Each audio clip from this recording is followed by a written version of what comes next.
Ini tentang manhaj salaf dalam masalah tarbiyah dan perbaikan. Di mana buku ini ditulis oleh Syekh Ubailan.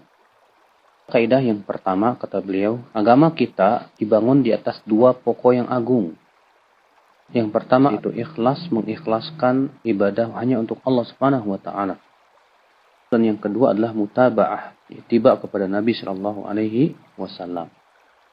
Ini adalah merupakan dua pokok yang agung yang merupakan makna daripada asyhadu an la ilaha illallah wa asyhadu anna Muhammadar Rasulullah. Ketika kita mengucapkan asyhadu an la ilaha illallah, artinya mengikhlaskan ibadah hanya untuk Allah Subhanahu wa taala. Dan ketika kita mengatakan wa asyhadu anna Muhammadar Rasulullah, artinya memurnikan ittiba atau mutaba'ah kepada Nabi sallallahu alaihi wasallam. Di mana amal kita harus sesuai dengan apa yang disyariatkan oleh Rasulullah sallallahu alaihi wasallam. Ya Allah berfirman dalam surat Al-Mulk ayat 2, Alladzi khalaqal mauta wal hayata liyabluwakum ayyukum ahsanu amala. Dialah Allah yang telah menciptakan kematian dan kehidupan agar Allah menguji kalian siapa di antara kalian yang lebih baik amalnya. Berkata Fudail bin Iyad, yang lebih baik amalnya artinya yang paling ikhlas dan yang paling benar. Yang paling ikhlas artinya yang betul-betul karena Allah.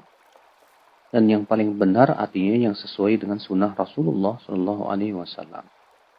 Kata beliau, manusia dilihat dari dua pokok ini ada 4 macam. Macam yang pertama, ahlul ikhlas. Mereka adalah orang-orang yang betul-betul ikhlas. Wal mutaba'ah, dan betul-betul mengikuti Rasulullah Sallallahu Alaihi Wasallam. Maka ini adalah derajat yang paling tinggi.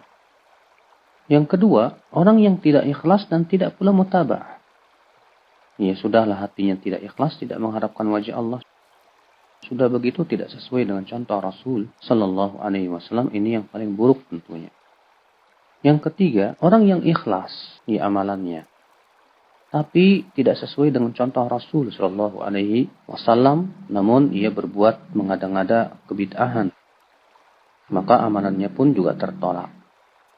Yang keempat, orang yang amalannya sesuai dengan sunnah Rasul, tapi tidak ikhlas. Maka ini pun sama tidak diterima oleh Allah Subhanahu wa taala. Maka yang terbaik adalah yang pertama, yang sesuai dengan sunnah Rasulullah, dan ia ikhlas di dalam mengamalkan ibadah tersebut.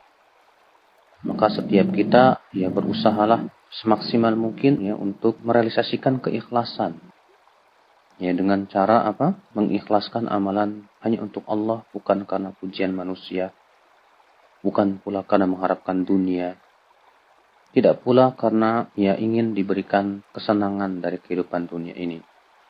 Maka ini adalah merupakan kaidah yang harus kita benar-benar perhatikan dalam masalah tarbiyah dan islah. Itu ikhlas dan mutaba'ah. Wallahu a'lam.